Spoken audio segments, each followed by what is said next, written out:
Just a nurse. That's what Dr. Sterling said when he passed her in the corridor at 11:02 p.m., his voice carrying the specific contempt reserved for people who cleaned up the messes doctors created. Margaret Walsh didn't flinch. She was 3 years into the night shift at Mercy General in Norfolk, and she'd been called worse by men with better credentials. They didn't know what she was. They didn't know what she'd done. A Black Hawk was going to land on this hospital's roof in 6 days, and when it did, everything Sterling had built would collapse like a house of cards in a hurricane. But that wasn't the worst part. The ER doors burst open at 11:52 p.m. with the particular violence of a life hanging by a thread. Trauma alert came through the radio first, a young Navy officer, shrapnel wounds from an IED in Ramadi, heavy bleeding, vital signs crashing. The paramedics wheeled in a stretcher carrying Lieutenant Jason Torres, his desert uniform soaked dark, his face the color of old concrete. The attending physician, Dr. Chen, began barking orders, but his voice had the tremor of someone who'd never handled mass casualty situations. Margaret moved toward the trauma bay without being asked, her feet knowing the path her mind had walked 10,000 times before. She didn't run. Running was for people who panicked. Her badge clattered softly against her chest as she approached the registration desk. The fluorescent lights hummed their mechanical dirge, casting everything in that particular pale blue that made wounded people look like ghosts already halfway to the other side. The smell of antiseptic mixed with floor wax and something metallic, the copper iron scent of blood moving fast through a body that couldn't hold it. Margaret had smelled this before. 20 years ago. In Ramadi. In smoke so thick you couldn't see the hand in front of your face. She pulled up Jason's chart on the monitor. Blood type O negative in the system, but his medical history noted he'd been adopted at 7 years old, records incomplete, previous medical information lost in the chaos of civilian evacuations from Iraq. The trauma team needed blood immediately. Rare type. AB negative. Margaret knew her own type the way soldiers know their serial numbers, ingrained, automatic, never forgotten. I can donate, she said to Dr. Chen, her voice flat and efficient as a surgical laser. The attending looked up, surprised. You're AB negative. Yes. We need it now. Direct donation would be faster than. I'll go to the blood bank, Margaret interrupted. I know the protocol. She was already moving, peeling off her gloves with a sharp snap that echoed in the trauma bay like a rifle shot. The blood bank was 3 corridors away, down the stairs, in the basement where they kept the units at 34 degrees, where the machines hummed their constant mechanical prayer. Margaret knew the path. She'd walked it before, though never as a donor. Never for someone whose face she recognized from a decade and a half ago, when that face was 7 years old and covered in ash and fear. The phlebotomist, a woman named Torres, no relation, different spelling, different family tree, didn't ask questions. Margaret sat in the padded chair, presented her left arm without ceremony, and let the needle slide into the vein with the precision of a surgeon placing a central line. The bag began to fill, her blood a deep crimson moving through the tubing. She didn't watch. She didn't flinch. She simply sat with her head turned slightly away, her jaw set, her eyes focused on a point 3 feet beyond the wall. First time donating? Torres asked, trying to make conversation the way humans did when silence made them uncomfortable. No, Margaret said. Just been a while. 18 years. Since before she died on paper. Since before the Pentagon scrubbed her existence and told her daughter that Mommy had a new job in DC that didn't exist. But Torres didn't need that history. No one at Mercy General needed that history. Margaret Walsh existed only as a night shift nurse with efficient hands and a name tag that read simply RN. The rest was archived in a classified file somewhere in Arlington, under a name and identity that had been burned clean. The donation took 7 minutes. The bag filled, the needle withdrew, and Margaret pressed the gauze to her arm with practiced pressure. No dizzy feeling. No weakness. The trembling in her hands, if it came, was restraint, not reaction. Control. Always control. She carried the unit back upstairs in a small thermal case, her feet finding their way through the corridors by muscle memory that ran deeper than thought.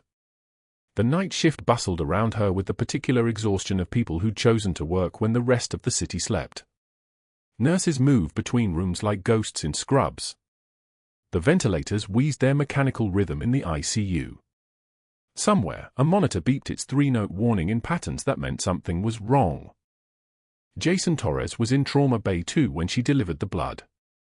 Dr. Chen had stabilized him enough to move him to the ICU, the shrapnel wounds cleaned, the bleeding controlled, but he was transfused and hanging on the edge of a blade. Margaret handed the unit to the transfusion nurse with a single nod. No words necessary. The blood would do the talking now. What happened next didn't just save Jason Torres. It caught the attention of someone who couldn't afford to notice her. Dr. Sterling was in the nurse's station when Margaret returned to her charting. He stood with his back to her, speaking quietly into his phone about a shipment that was supposed to be in inventory by Tuesday, about supply companies and cash arrangements, about someone named Hendricks who needed the pharmaceutical counts to reflect proper usage. Margaret didn't listen. She'd trained herself not to listen to things that could get people killed. But her hands continued charting, meticulous, precise, documenting every unit of blood used, every medication dispensed, every supply requisitioned with the kind of detail that made Sterling's voice drop even lower.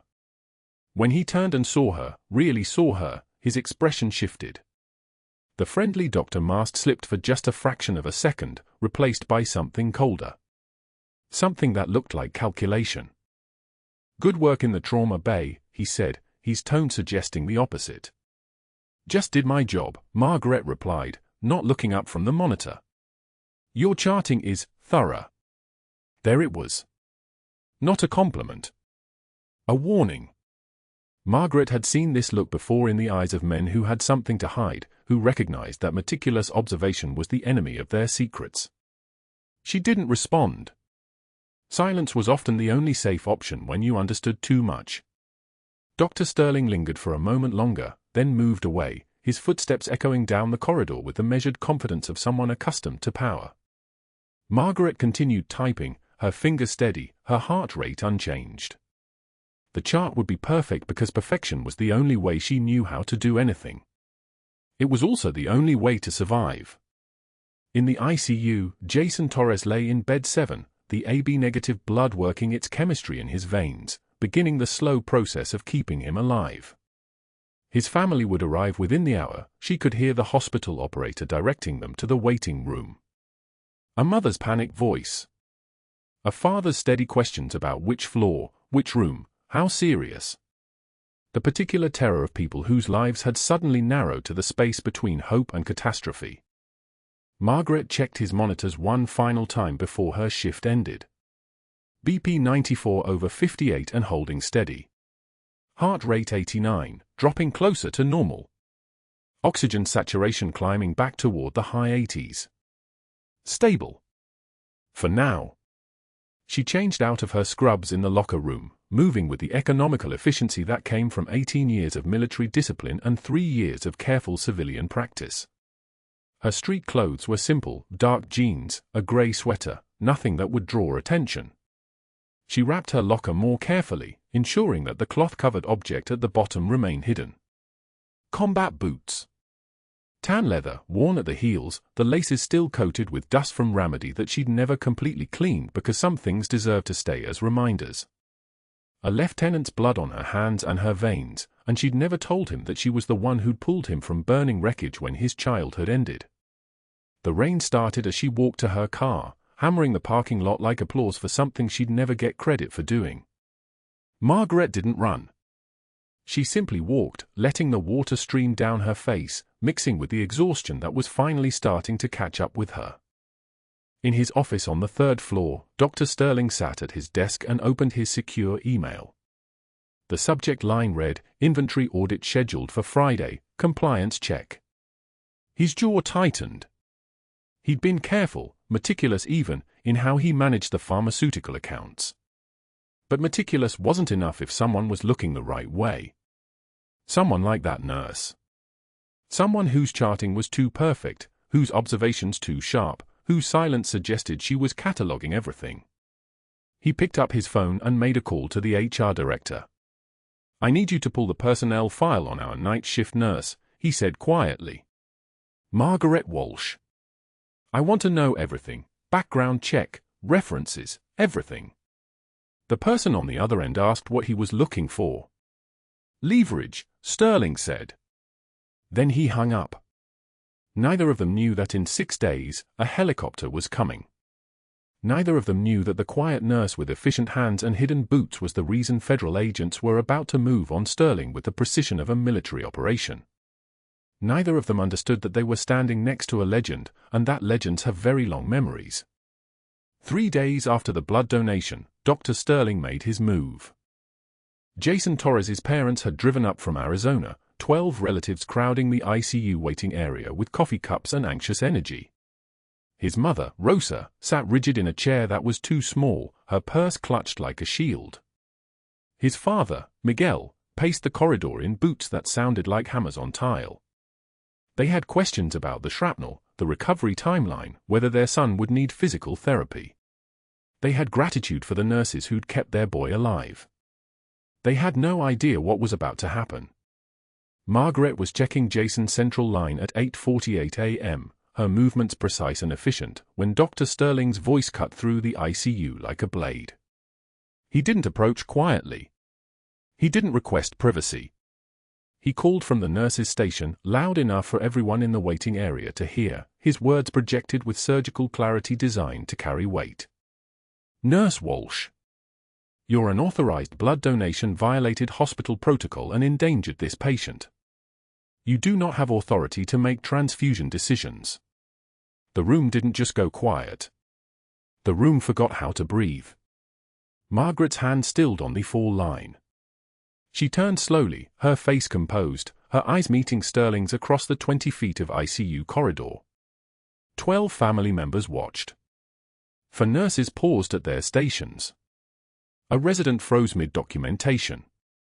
The fluorescent lights hummed their steady drone, indifferent to the execution unfolding beneath them. She set down her clipboard with controlled precision and walked toward him.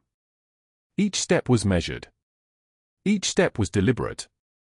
When she spoke, her voice came out steady, educational, like she was explaining a procedure to a medical student. The patient needed AB negative immediately. I'm a compatible donor with no contraindications. I followed emergency protocol. She paused. Breathed. The alternative was a 4-hour wait for bank inventory to clear. Sterling smiled. The smile was a wolf's smile. Regardless of the justification, nurse, you bypassed the chain of command. You made a unilateral decision without. I saved his life, doctor. The words hung between them like a held breath. Rosa Torres's hand went to her mouth. Miguel stopped pacing. Sterling's jaw tightened, a microscopic betrayal of something, frustration, maybe, or respect, briefly acknowledged and immediately buried. What happened next would echo through Mercy General's night shift for years. Margaret took one measured breath. Let a single tear escape from her left eye.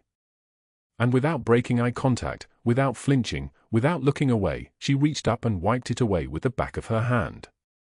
Her voice, when it came again, sounded like cold steel forged in a furnace. I've been written up by better men than you, doctor, and they're all dead now. The silence that followed was absolute. No monitor beeping. No ventilator wheeze. No footsteps. Just the sound of Sterling's own breathing, audible now, slightly faster than it had been 30 seconds ago. Rosa Torres's grip on her purse loosened. She leaned toward her husband. Miguel's pacing had stopped completely. The resident at the computer slowly set down her pen. 4 nurses exchanged glances that would have launched 1,000 rumors if anyone had been talking, but nobody was talking. Nobody was moving. Sterling's composure reassembled itself like a wall being rebuilt, brick by brick.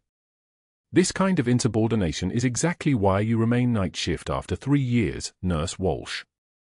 Perhaps we should discuss that limitation in my office after your shift. It wasn't a question. It was a threat wearing a doctor's coat. Margaret nodded once. I'll be there at 7 a.m., doctor. She walked back to Jason's bedside. The ICU resumed its humming, its beeping, its choreography of machines keeping people alive while administrators and nurses fought wars that had nothing to do with medicine. Rosa Torres watched this quiet woman adjust her son's pillows, check his oxygen saturation, make a notation on his chart. Rosa understood, in that moment, that her son's life was in the hands of someone who had just been publicly destroyed by a man with institutional power. The second humiliation came 2 days later, at 2 a.m., in the break room where Margaret had taken her 30-minute respite. The break room at Mercy General was designed by someone who'd never actually taken a break. Fluorescent tubes buzzed overhead. A refrigerator hummed like a diseased animal. A microwave that probably predated the Iraq War sat on a counter next to a coffee maker that had seen better decades. Margaret had her turkey sandwich from home, her mother's recipe, bread she'd bought at the Italian bakery on East Main, turkey from the deli counter, lettuce that was still crisp. She sat at the small table in the corner, the one closest to the window, and unwrapped it slowly. For nurses entered at 2:13 a.m. They were the ones she'd worked alongside for 8, 6, 4, and 2 years respectively. The ones who'd asked her for advice on difficult patients. The ones who'd borrowed her trauma shears when theirs got lost. The ones who'd split a pizza with her during the blackout 2 summers ago. The ones who knew her as reliable, competent, steady. They saw her. She saw them see her. And then, without words, without a glance exchanged that was too obvious, they stood up, turned around, and filed out of the break room in perfect silence. The refrigerator hummed. The fluorescent tubes buzzed their mechanical anthem. Margaret sat alone with her sandwich, and she understood exactly what this was: tactical isolation. The systematic removal of peer support. A coordinated performance orchestrated with the precision of a military operation, which meant Sterling had been talking to them, planting suggestions about her instability, her boundary issues, her professional limitations. She picked up her sandwich. Took one bite. Set it down. The bread tasted like cardboard now, even though she knew it didn't. Her mouth tasted like metal, the taste of restraint, of pain channeled inward, of a woman who'd learned in interrogation resistance training that the body remembers everything. She sat there for the remaining 25 minutes of her break because walking out would be surrender, and she didn't surrender. She sat because the nurses had taught her something important: they weren't her allies. They were Sterling's audience, and she was the performance, and the performance was designed to terrify before it destroyed. When she stood to leave, her fists were so tight her nails had drawn blood from her palms. The third strike was public and permanent. Sterling posted it on the unit bulletin board where every staff member passed during shift change, a placement designed for maximum visibility, minimum privacy. Margaret saw it at 6:58 a.m. as she arrived for handoff, the printed document with her name highlighted in yellow, her employment record reduced to administrative language designed to sound clinical and feel lethal. Formal written notice of insubordination. Employee, Margaret Walsh, RN. Date, 3 days prior. Incident, unauthorized blood donation outside established protocol, failure to follow chain of command, concerning behavioral patterns requiring administrative probation. Authorization, Dr. Marcus Sterling, Chief Medical Officer. Margaret read every word. Her hands didn't shake. Her breathing didn't change. She simply read the document the way she'd read interrogation transcripts, the way she'd reviewed after-action reports, the way she'd processed the news of a teammate's death, completely, thoroughly, without flinching. Then Sterling called the morning huddle. 12 staff members gathered, nurses, residents, a nursing supervisor, 2 interns. Sterling stood at the front of the room with the bulletin board visible behind him, a staging choice so obvious it was almost impressive. He cleared his throat. I want to address a personnel matter affecting the entire unit. We have a staff member who has consistently demonstrated difficulty following chain of command protocols. Insubordination in a medical setting is not a minor issue. It reflects concerning judgment and a problematic approach to authority. He gestured casually toward the bulletin board, towards Margaret. Our problem employee is being placed on administrative probation pending a full investigation into her fitness for duty. 6 nurses looked at their shoes. The resident studied his phone. The nursing supervisor found something fascinating about the wall clock. Nobody made eye contact with Margaret except Sterling, whose eyes gleamed with something like satisfaction. Margaret stood at attention, not visibly, not dramatically, but her shoulders came back slightly, her posture straightened, her chin lifted a quarter inch. Her voice, when she spoke, carried the weight of every classroom she'd trained in, every kill house she'd cleared, every briefing room where she'd reported to superior officers, noted, "Doctor." 2 words. That's all she gave him. Sterling blinked, clearly expecting more, an apology, a defense, an emotional response. Instead, he got silence. He got a woman whose composure was so complete it became its own kind of violence.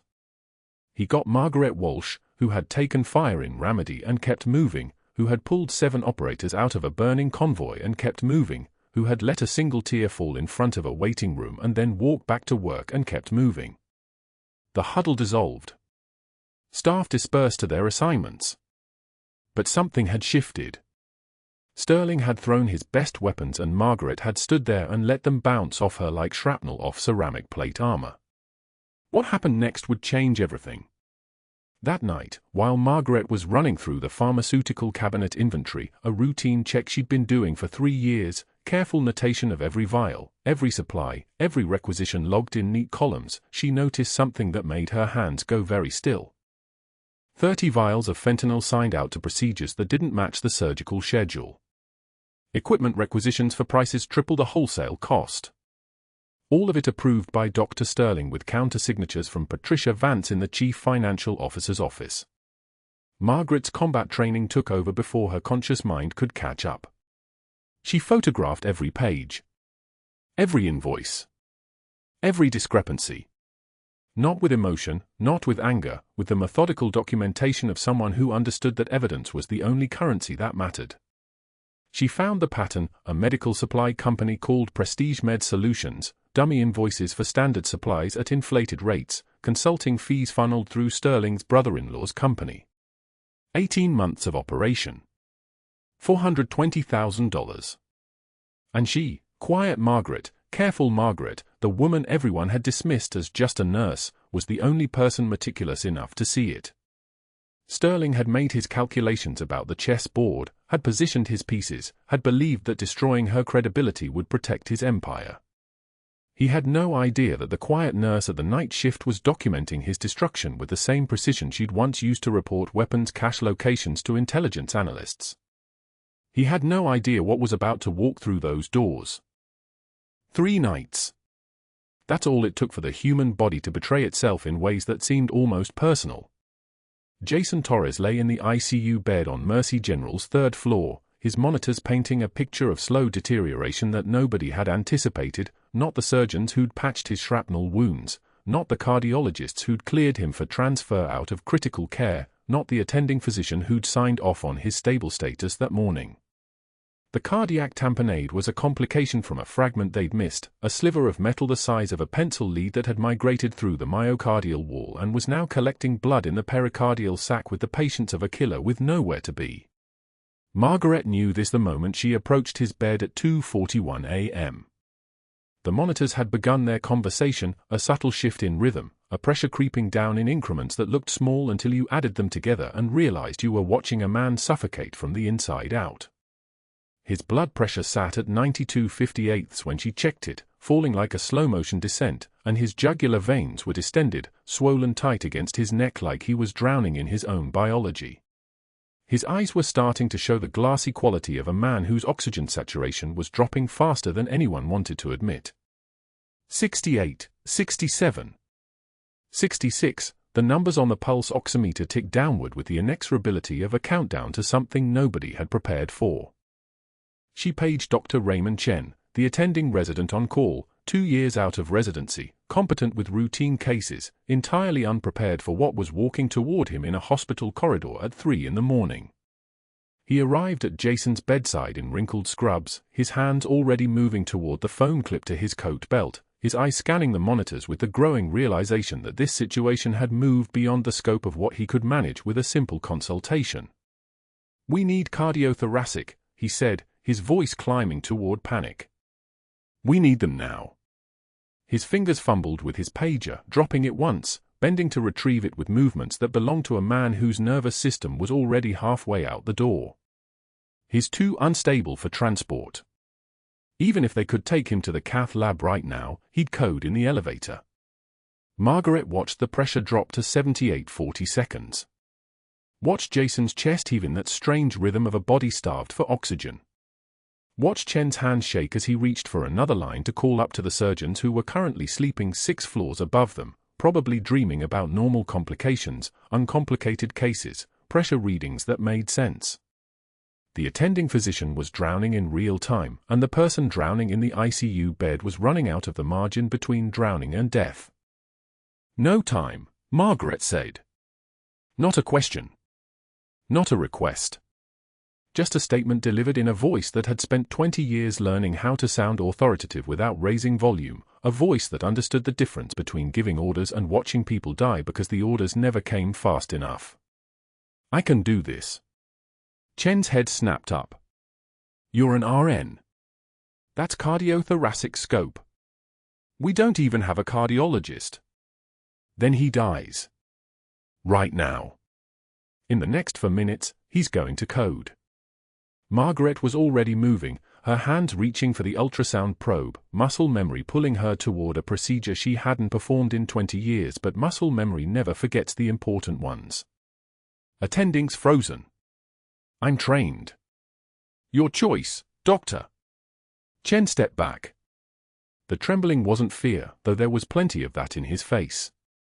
The trembling was the sound of a physician understanding he was watching someone make the choice he couldn't make himself.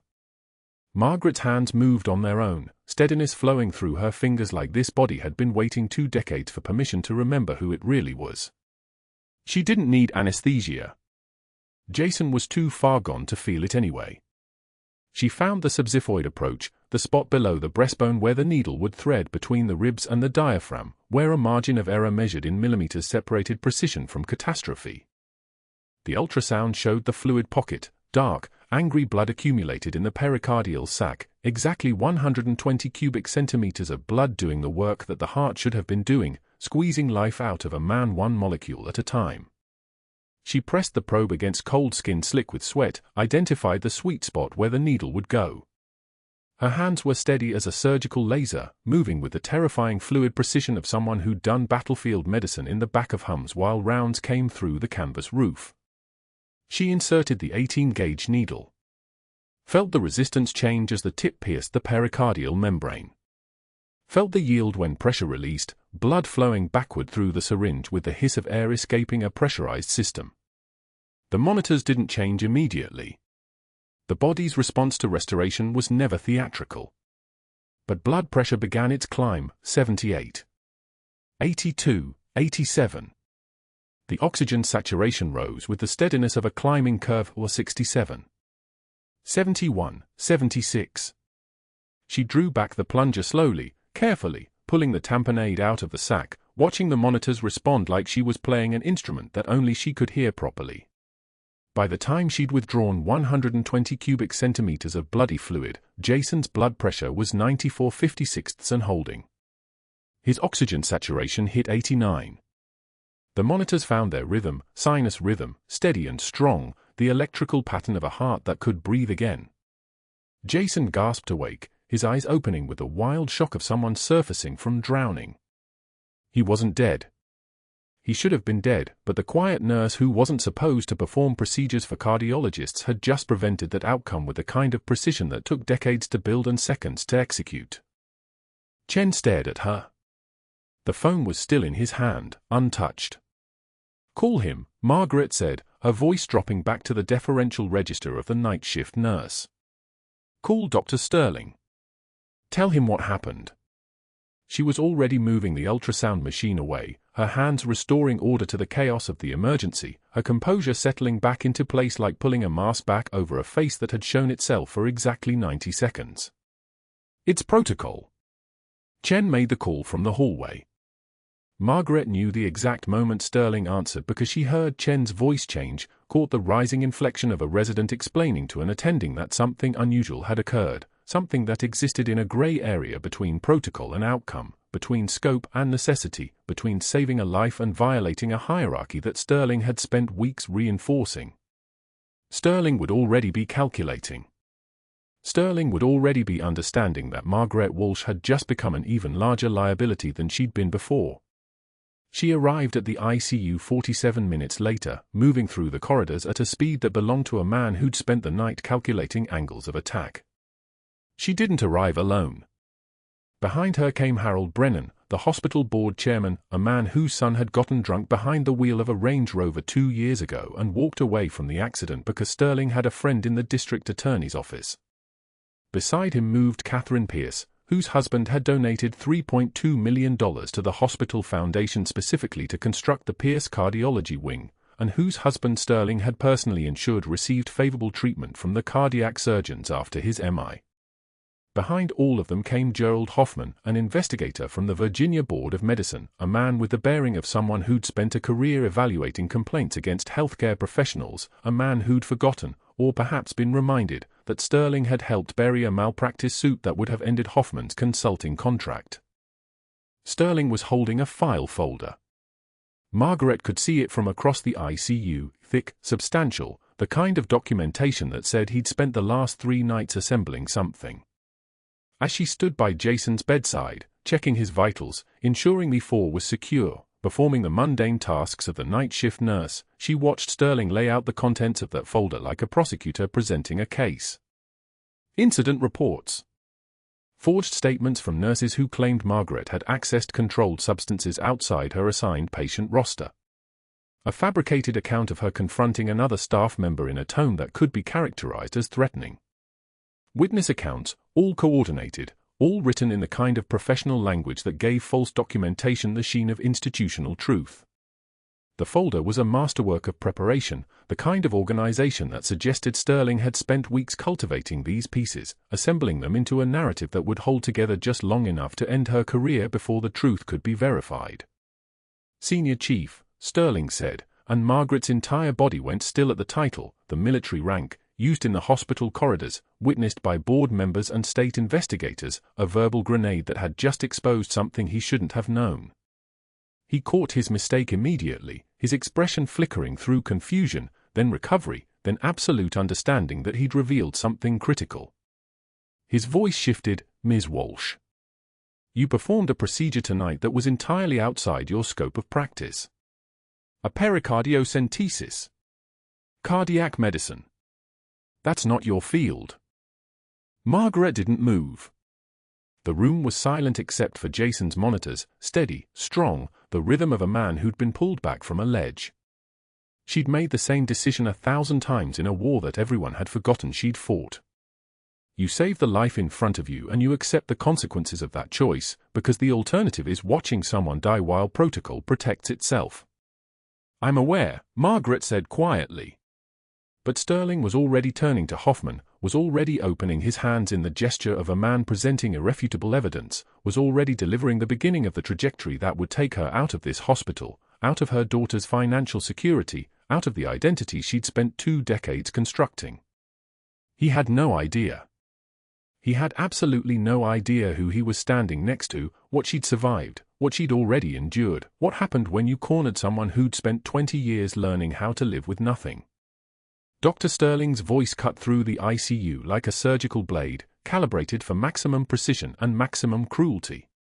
"Nurse Walsh, you have been practicing medicine outside your scope, endangering patients, and demonstrating a pattern of behavior that poses a liability risk to this institution.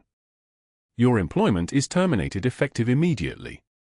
He didn't raise his voice. He didn't need to. The words themselves were the weapon, delivered in front of Jason Torres, in front of the morning shift nurses, in front of 2 hospital board members Sterling had spent weeks cultivating for exactly this moment. Margaret stood motionless beside the cardiac monitor. Her hands didn't clench. Her jaw didn't tighten.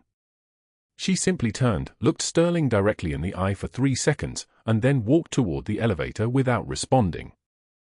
That silence was worse than any argument would have been. Security arrived within minutes, 2 guards Margaret recognized from her night shifts, men she'd greeted in hallways for 3 years.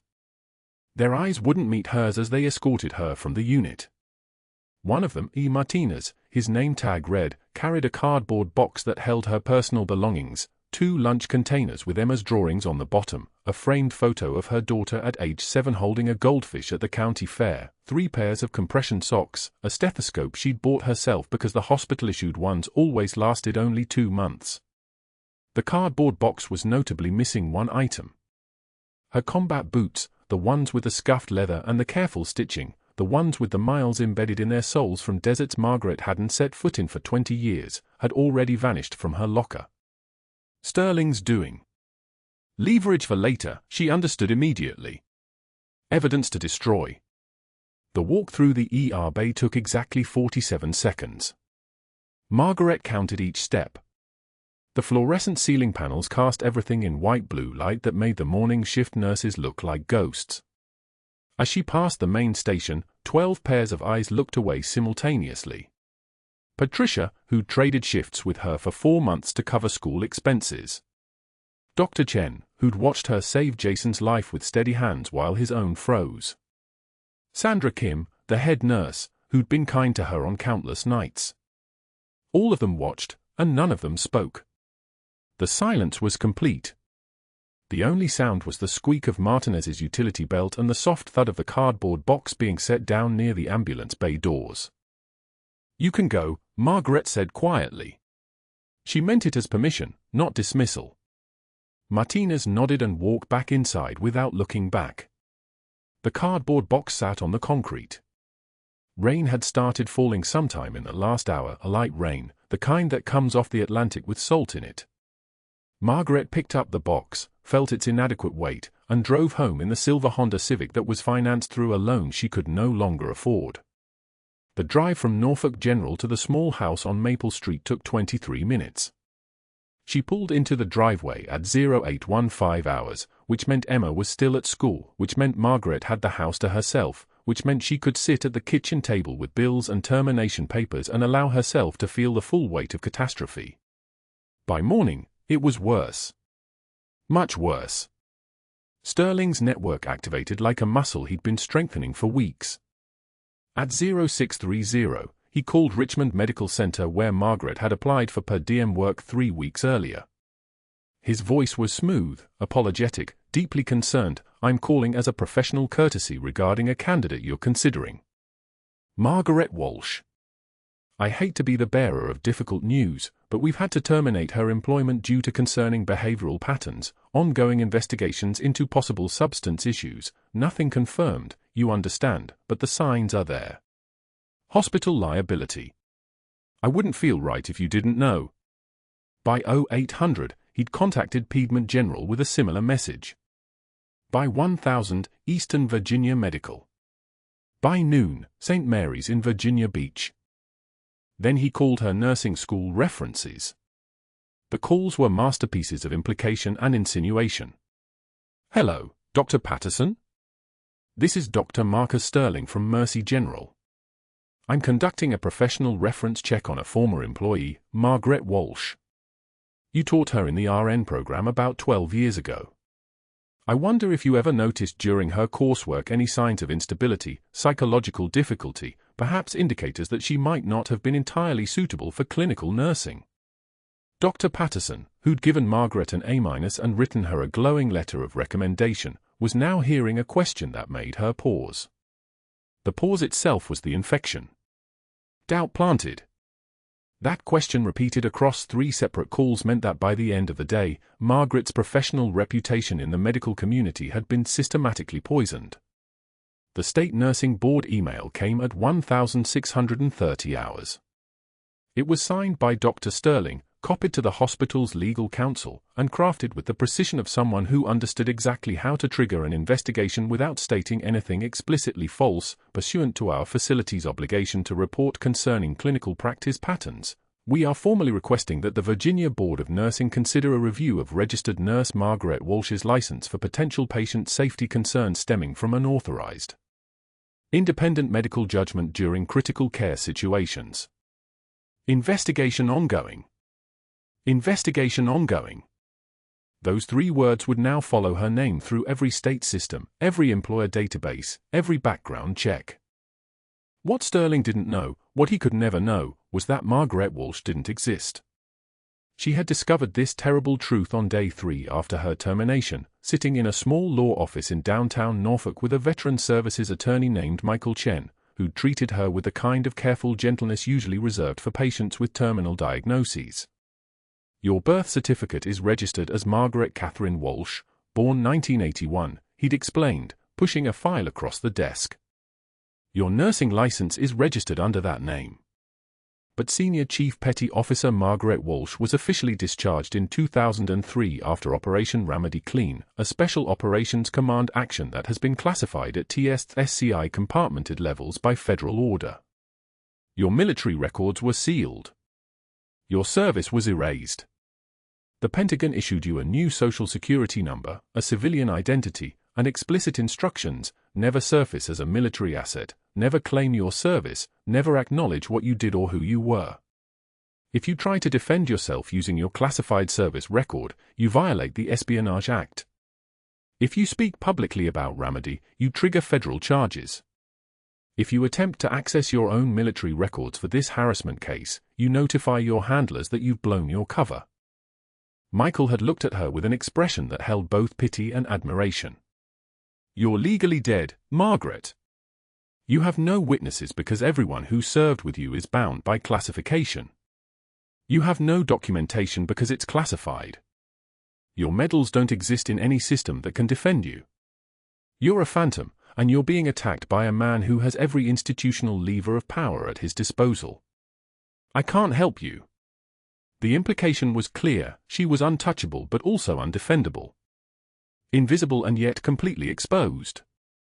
2 days after the law office consultation, at 1,400 hours on a Thursday afternoon when Emma was supposed to be in school but had complained of a stomachache that morning, Margaret found herself sitting at the kitchen table with the kind of silence that means everything has broken.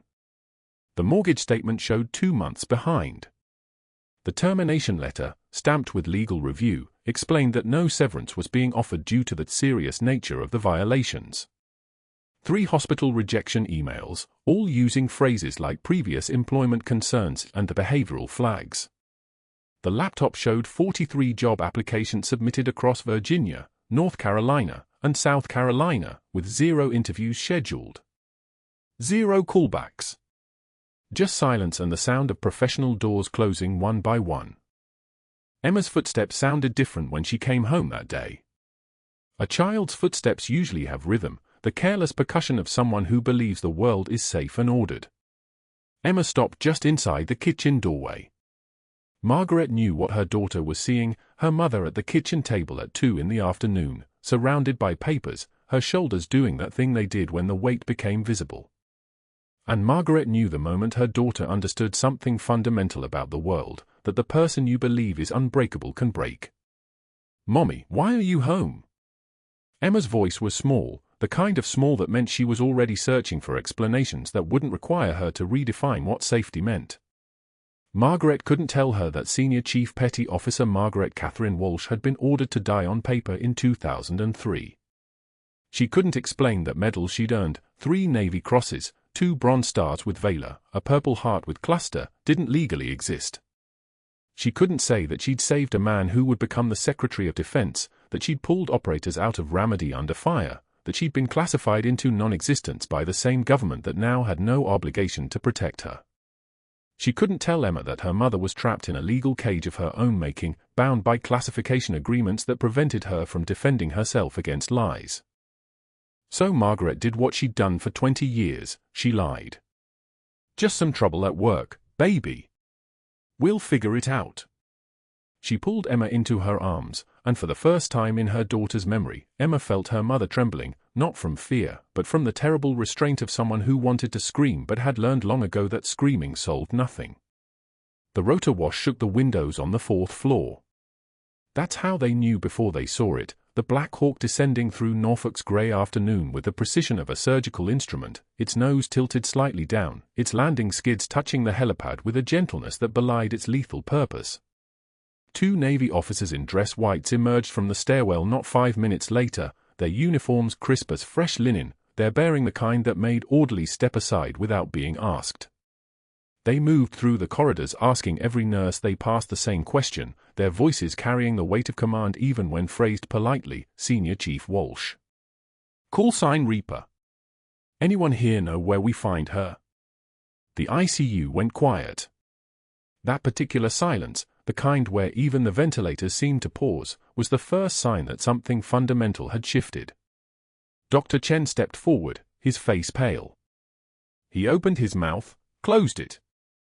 In the corner of the room, Jason Torres was sitting up in bed now, his color better, his breathing stronger, though his left side still bandaged in white gauze that needed changing. The taller of the 2 officers approached him. Captain Derek Hollis, according to his nameplate. Behind him came a flag officer whose presence seemed to compress the air itself, Rear Admiral Carlos Torres, Jason's older brother, pulled from Carrier Strike Group 9 with a phone call that had apparently not required much explanation. Jason.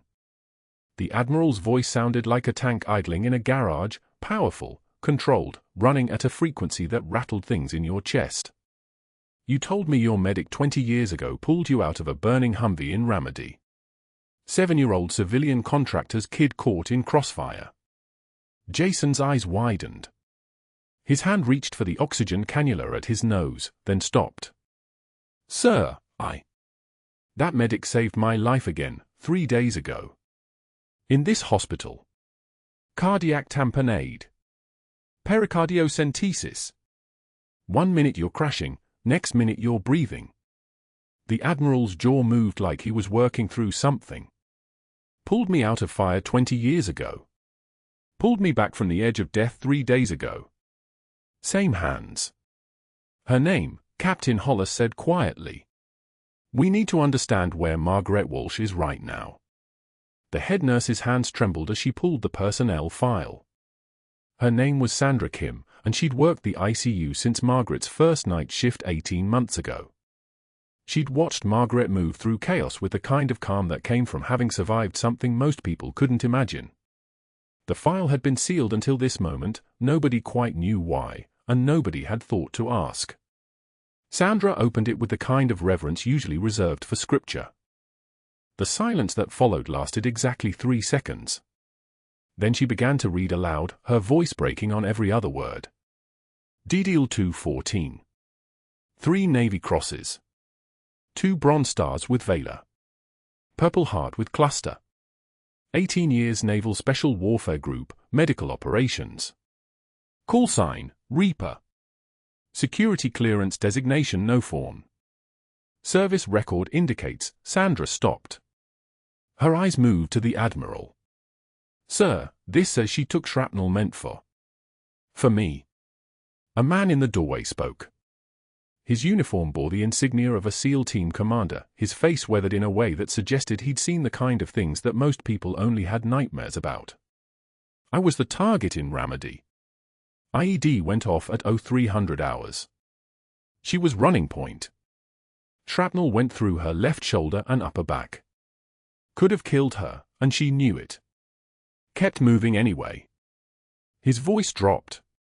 Pulled 7 operators out of that zone under fire. 2 senators' kids the Pentagon won't acknowledge. She took rounds. Kept going. That woman saved my life and 5 other operators that night. I'm still here because she didn't stop moving. The commander stepped into the ICU fully now, and everyone could see the red-rimmed eyes he was no longer bothering to hide. Senior Chief Walsh, that's Margaret Walsh, she's the reason we all got home. Most of my guys wouldn't have kids if she hadn't moved fast enough in that alley. An FBI agent appeared at Captain Hollis's shoulder, a woman with sharp eyes and a folder thicker than a phone book. Dr. Marcus Sterling, she announced, her voice carrying the weight of federal authority. We've been investigating him for 14 months.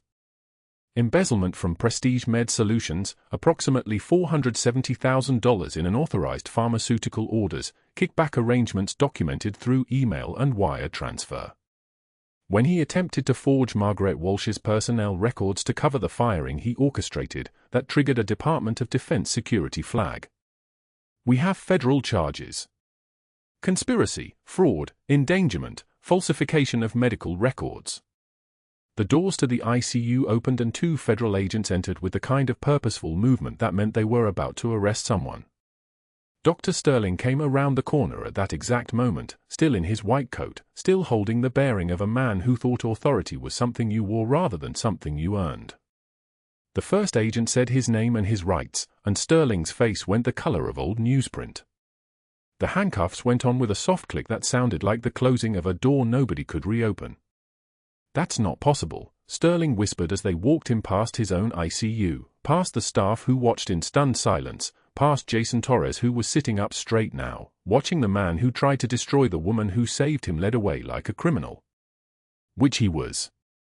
Those records were, I was protecting the hospital. She operated outside her scope, she endangered. You endangered patients, the agent said quietly. To protect your arrangement with her. They took Sterling through the ER bay, past the evening shift just starting their rotations, past the automatic doors that hissed open like a sigh of relief. The handcuffs caught the fluorescent light for just a moment before he disappeared into an unmarked sedan, and suddenly the entire hospital seemed to breathe out. 2 years moved forward like a film on fast forward. Margaret Walsh returned to Mercy General first, not because she had to, but because she wanted to finish what Sterling interrupted. The staff erupted in applause when she walked back into the ICU in her nurse's uniform, and Sandra Kim led it, not caring who saw the tears on her face. Dr. Chen stepped forward to shake her hand. Jason Torres saluted her with the crispness of a junior officer acknowledging a superior officer, and Margaret returned it, her movements precise as a compass finding north. The Walsh Trauma Center was dedicated that same year, funded by Admiral Torres's personal foundation and a significant allocation from Naval Special Warfare Command. A glass case was installed in the main corridor of the new facility. Inside it sat a pair of worn combat boots. The leather was scarred, the soles worn through in places, the laces frayed. There was blood on the right boot, just a faint stain that cleaning could have removed but hadn't, because it was part of the history now, part of the truth. Beside the glass case hung a plaque in brushed steel. Senior Chief Petty Officer Margaret Walsh, United States Navy. 3 Navy Crosses. 2 Bronze Stars with Valor. Purple Heart with Cluster. 18 years Naval Special Warfare Group, Medical Operations.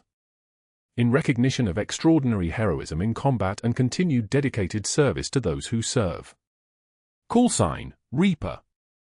Emma Walsh stood beside her mother in the corridor that day, 12 years old and wearing dress blues because Admiral Torres had arranged it, had made it official in a way that made the whole thing real. Margaret placed her hand on the glass, her fingers touching the case, not quite touching the boots but close enough. Her combat-trained hands, steady as surgical steel, capable of stanching wounds that should have been fatal, hands that had pulled operators out of burning hums and patients back from the edge of death, rested against the glass like a benediction. A volunteer named Grace mentioned 3 months later to a reporter that she'd seen Dr. Sterling at a strip mall off I-64 in Chesapeake. He was sitting at a folding table beneath a faded umbrella, selling supplemental insurance policies to retirees. His medical license had been revoked permanently. His marriage was dissolved. His assets had been seized for restitution. He wore an ill-fitting polo shirt with an insurance company logo on the chest, and nobody who passed his table recognized him as the disgraced physician whose trial had made national news, as the man who'd poisoned a hospital from the inside, as the one who'd tried to destroy a hero and failed so spectacularly that his failure became the foundation of a trauma center. Margaret never went to that strip mall. She didn't need to. She was too busy training the next generation of combat medics, designing trauma protocols that would save lives in field conditions where the distance between a wounded operator and a hospital was measured not in blocks but in hours, sometimes days. She wore scrubs most days and a Navy dress uniform once a month when she briefed Admiral Torres on the program's progress. Emma, who had grown up thinking her mother was just a night shift nurse, now understood why her mother's hands never shook, why she moved through chaos with unnatural grace, why she could coax people back from the edge of death with nothing but competence and will. At Mercy General, the combat boots remained behind glass in the main corridor. The plaque beside them told the truth finally, the classified history declassified, the hero allowed to exist as both warrior and healer at last. A reporter asked Margaret for a quote at the Walsh Trauma Center dedication, and she delivered it with the same measured calm she'd once used to talk down insurgents and comfort dying operators, her silver hair pinned back, her RN badge visible alongside her military decorations. Not all heroes wear capes. Some wear scrubs. Emma held her hand as the camera captured the moment, a woman who'd survived 2 wars and a third one fought in hospital corridors, finally allowed to be exactly who she'd always been. If you've ever been underestimated by someone who didn't know your true value, if you've ever felt invisible despite everything you've accomplished, then you understand Margaret's story. Subscribe now so you never miss moments like these. Comment below, what would you have done if you held a secret that could change everything?